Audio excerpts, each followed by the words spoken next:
The World That Changed by J.T. McIntosh. This story was only ever published in the March 1952 issue of New Worlds magazine. Read by Darrell T. Smith II from my channel Quasar Spectra. The World That Changed.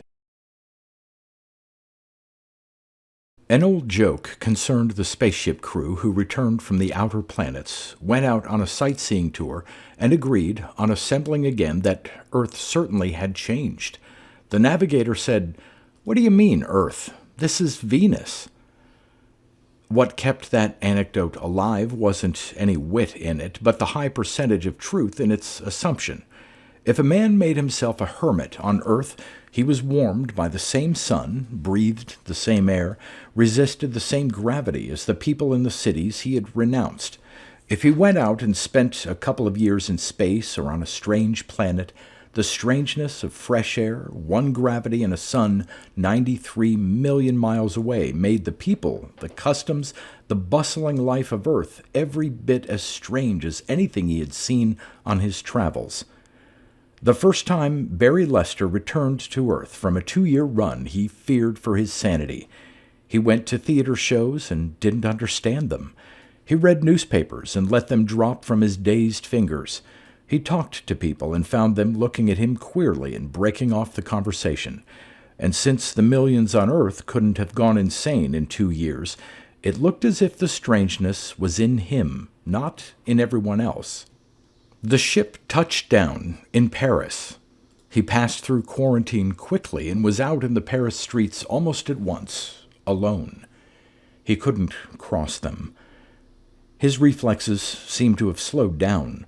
With horror, he watched children and old people stroll into the highways and thread their way unconcernedly between roaring, flashing cars and trucks and trolleys.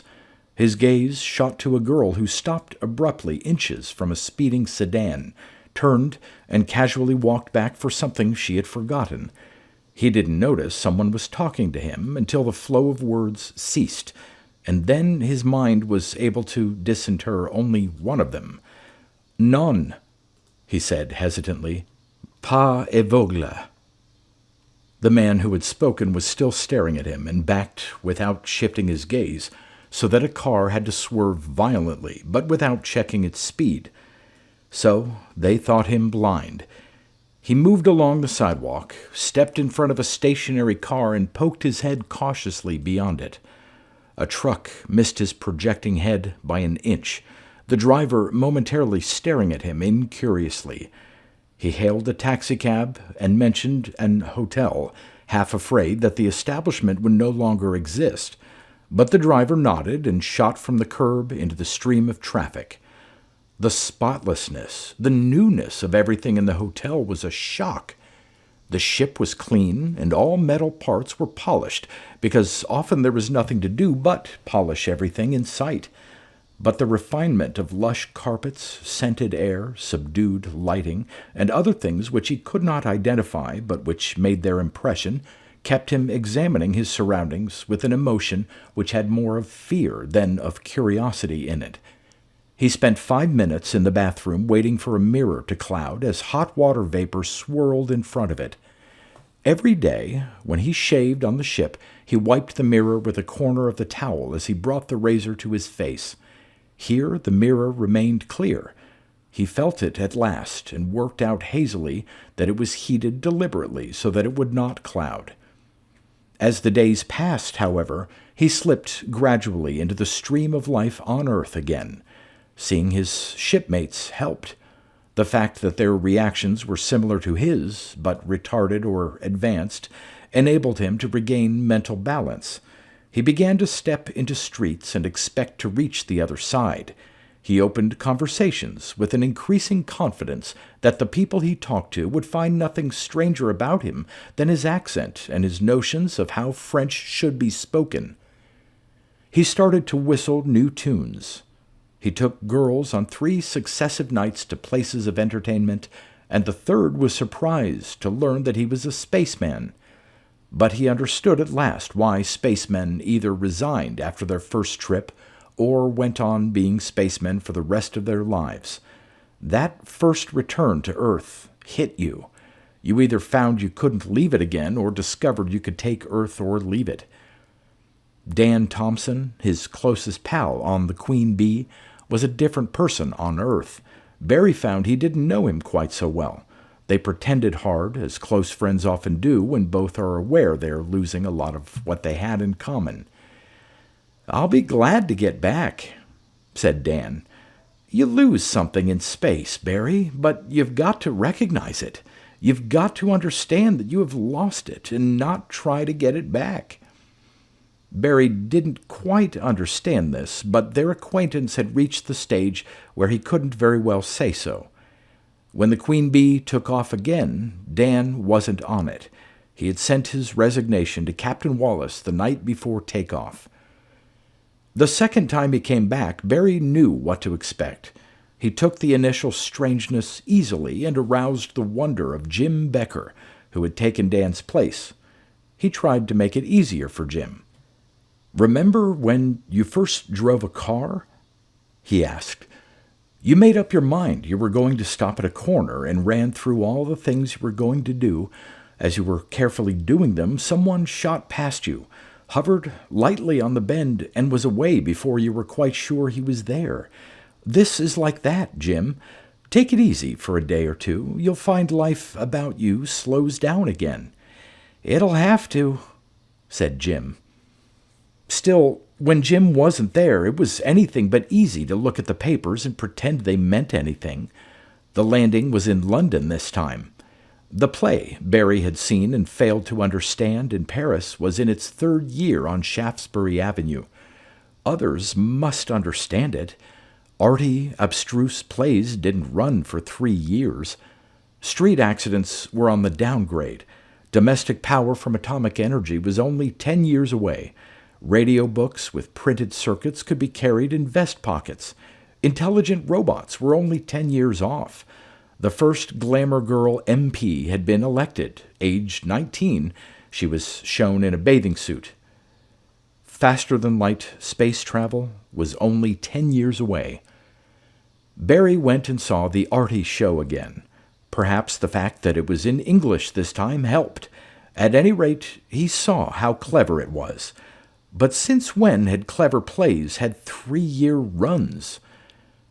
He bought a book entitled Space Psychology, published by Nova Publications. It described the experience of returning to Earth in great detail, but it was soon obvious that the author and his subjects were all one-trippers. It was the story of the man who went into space, came back, and stayed at home. What made spacemen leave Earth again was frankly described as space neurosis. Barry wasn't orientated that time until a day or two before the takeoff for Mars again. He discovered he was when he met a youngster who wanted to be a spaceman, talked to him for an hour about it, and was told derisively in the end he didn't know what he was talking about. It was curious. That was the same as last time. Only when that girl whose name he had forgotten had failed to place him as a spaceman had he really felt at home on Earth. Jim resigned, and Barry was able to get his youthful and skeptical friend on the crew to be trained en voyage. The third time Barry came back was the start of an adventure. It was as he left the spaceport and looked around London that he seriously considered for the first time the possibility that humanity, except for spacemen, was changing radically and abnormally. Perhaps, he admitted to himself, that was the beginning of madness. For the first time, he had no contact with the rest of the crew. That helped. It was 6 weeks before takeoff for Mars, time enough to gather a lot of evidence and reach some conclusions. The difficulty was that everything was evidence. He stayed in a boarding house, not an hotel, because while he had plenty of money, he was no longer looking simply for luxury and diversion. The first day he walked circumspectly in the streets, fed birds in the parks, overheard conversations, and watched the people about him. His resolve seemed to make the business of acclimatization easier and swifter for him, As if always easily identified as a foreigner in a strange country, he was able to pass himself off easily as a native when he went as a spy. The first man he talked to, a casual skirt watcher in one of the parks, seemed to have no suspicion that he was anything so unusual as a spaceman. "It's coming off the bottom again," said the man reflectively, "and going back on the top." Barry followed his gaze unhurriedly and saw without surprise that he was looking at a pretty young mother playing with her children on the grass. On a warm day, her shoulders were completely covered, but her skirt was no more than an apron over white shorts. "I see what you mean," said Barry.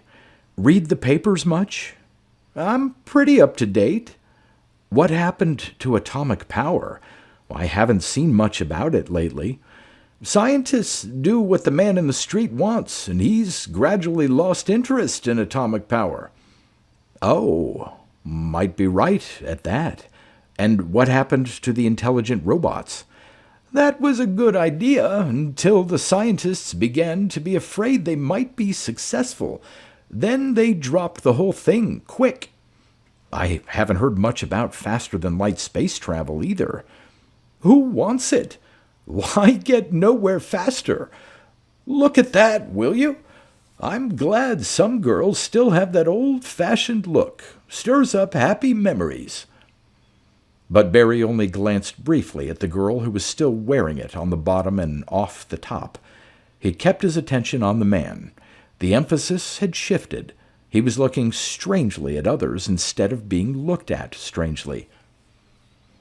He spent the next day wondering why, if there really was some radical change, no one else seemed to have noticed it.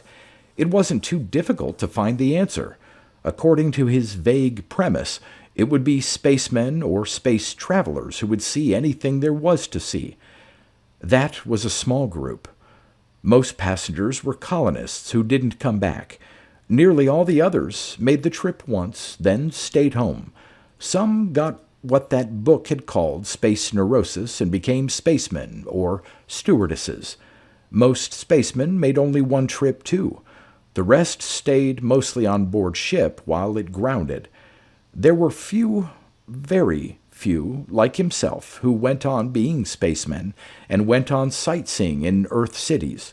Perhaps he was in a special position to see what everyone else had missed. He began taking each item, each newspaper, book, person, film, and show, and studying it to the dregs, trying to drain from it all that had gone into it. He formed acquaintances and cultivated them until they said whatever came into their minds. It could be done very quickly when it was regarded as a job, when one ignored unpleasantness, selfishness, and thoughtlessness in the search for information. He spent a day going over one newspaper. Having taken the customary acclimatization in his stride, he found nothing strange about it, at first. People still died, wrote books, got married, broke records, won huge bets, murdered each other. But as he began to write down anything which struck him as being in the least surprising, his dossier grew in volume and interest. Why, for example, was one murder the second lead and another a small paragraph on page 17? The circumstances of both seemed similar. One case was no more baffling than the other, the victim no more important. But the half-formed theory that some individuals had become more important than others in this world, for some reason, was stifled by the consideration that the accent was less on individuals than he remembered. Crime seemed to be going down. Criminals were more often and more quickly caught. If one was the cause of the other, which one? People seemed younger, healthier, more agile. Did that mean anything, or was it merely a result of the admitted slowing down of reflexes which came with space travel?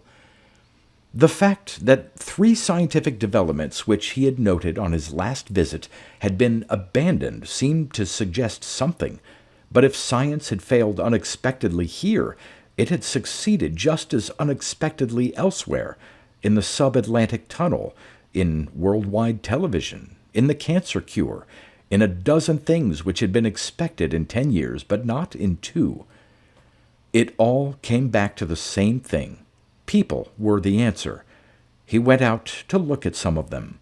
7 years since he had been one of them. He wasn't any more. How then had they or he changed? They were quicker moving, quicker thinking, or was he slower? That had always been going on. A man from the 16th century wouldn't have much chance in a London street, but why? Yes, he had something. Why were the passengers on the Queen Bee so normal? If not at first, within a day or two. It wasn't just that one grew used to them. They were like the people he remembered, yet they came from this new earth.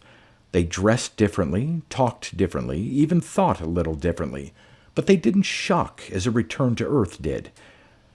Did that mean anything, or was it just another of the 1,000 things that anyone might expect? The feeling was growing that he was on the verge of discovery. He had ignored the others staying at the boarding house because he didn't want to draw attention to his quest. Asking questions where he was unknown of people he would never see again had seemed as good a way as any of gathering data, apart from the few friendships he had formed, chiefly with people who didn't know where he lived. It was easy enough to call on them in such a way that they never realized they couldn't find him if they wanted to.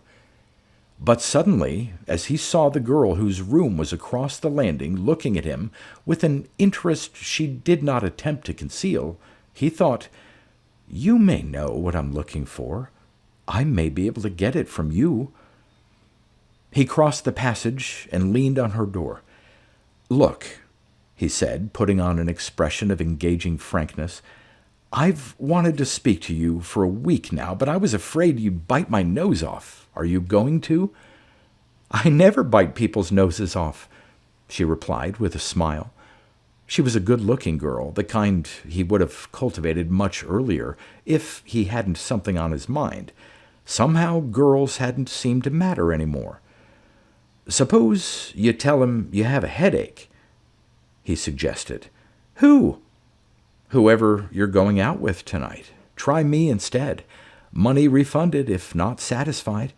Tonight? When? Where? And why?" "When? Now. Where? Anywhere you like. Why? You pays your money and you takes your choice." She smiled again. She was dressed in the new fashion, only half in yet, chaste blouse with wide angled shoulders and concealing folds, and no skirt, only silk trunks. But that at least, Barry thought, meant nothing more than that fashion had swung again. 2 years before, women had been coy about their legs and unexpectedly casual above the waist. And yet, wasn't 2 years a very short time for such a change? Fashion didn't usually move as quickly as that. When it came to him, it came suddenly. Barry seemed no nearer the solution than ever, or even knowing for certain there was a solution. Then, suddenly, it was there. A wild guess, but the only answer. He hoped desperately he was wrong, but he knew he was right. The girl asked him in while she changed. Her name was Anne Martin, and she looked about 22. She smiled a lot, and she had an attractive laugh. She had the gestures and the manners of a good hostess, as if she passionately wanted him to feel at home, waiting with him until she was sure he liked the drink she had mixed for him and that he was comfortable. Then, in the same spirit of hospitality, she changed in the frame of her bedroom door, as if knowing she was good to look at and ready to do anything for her guest's diversion. But there was more to it than that. There was the passionate wish, the hunger, that Barry, whom she had just met, should like her and find her attractive. As he watched her put on an evening dress, Barry thought of the man who had answers for the abandonment of the 3 scientific projects. It wasn't curious any more than he had answers. Barry remembered the murder that mattered and the murder that didn't, the drop in crime, all the other curious things that weren't really curious. He rose and strolled casually across to Anne. He knew that what he was going to do was a terrible mistake if he was wrong, and perhaps a no less serious mistake if he was right. He kissed her to make sure, and when it didn't settle anything, he went on anyway. She took a long time to die. He had to hit her again and again, and when she was down, kick her until his boots cracked. Hitting her in the stomach or diaphragm made no difference to her. It was only when he found the weak spot, the shoulders, that he managed to put her out of action. She had flesh, there was no doubt of that. He cut it, and it bled. There were discolorations where he had struck her, ordinary discolorations. Even when he was satisfied that she was dead, it was difficult to believe that the thing at his feet was anything but a human body. It had been a terrible risk, but he couldn't afford to be meek about it. He thought, ironically, "Blessed are the meek, for the robots shall inherit the earth." There was no machinery about it. It was man-made organism, on a different model from that of nature, but little less effective. At first he hurried over his investigation, afraid that these robots, or whatever they were, had some kind of communication which might have given the alarm. But the brain, a curious blue jelly, implied no better telepathic qualities than ordinary human protoplasm. How it had happened, he could only guess. How many robots there were was another guess, but some things were clear. Things like Anne Martin were gradually taking over the earth. Their presence explained the things that had troubled him. Perfect models of humans, they thought differently. Barry was sure now that he could identify them as he had identified Anne Martin. They had an inferiority complex, the robots. They wanted something from humans. Love, perhaps admiration. And they had limited themselves, so far, to Earth. There might be some hope there. It might be that the robot mind could not stand the stresses of space. Anyway, Barry's course was clear.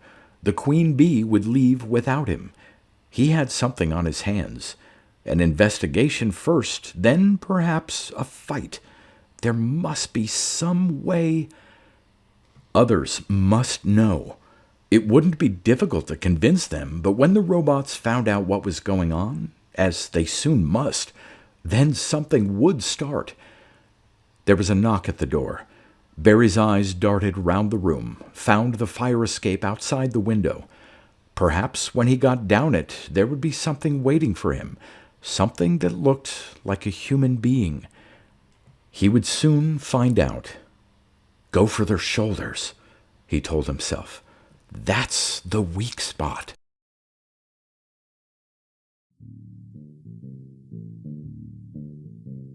You've been listening to pre-1990s speculative fiction readings with a highlight on science fiction by Darrell T. Smith II.